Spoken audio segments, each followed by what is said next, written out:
Ukraine War. Here's why Russia has lost so many tanks. Russian forces have been facing stiff resistance since the day it entered Ukraine more than a month ago. Since Russian forces were numerically superior and had sophisticated weapons, many thought the war will be over within a few days, but that was not the case.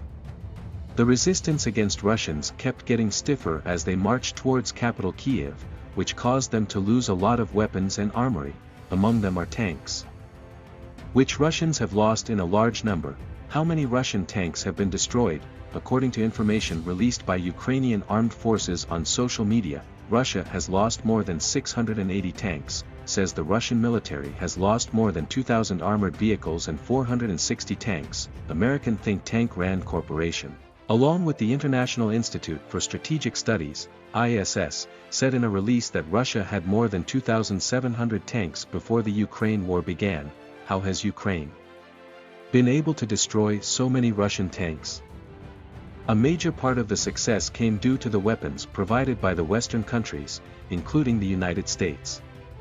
The US supplied Ukraine with 2,000 anti-tank Javelin missiles when the conflict began and later sent 2,000 more. The lightweight but lethal weapon has allowed the soldiers in Ukraine to inflict some serious damage to Russian tanks and artillery. According to Lockheed Martin, the missile automatically guides itself to the target after launch, fire and forget system, allowing the gunner to take cover and avoid counter-fire, or load a new missile.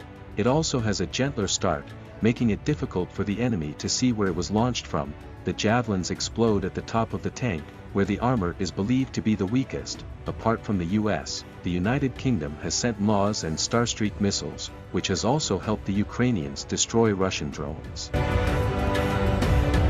The US is now supplying 100 Switchblade anti-tank drones to Ukraine.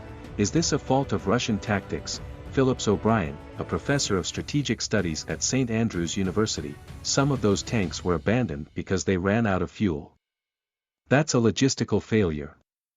Some got stuck in the springtime mud, because the high command invaded at the wrong time of year. Many tanks have been abandoned because of bad driving.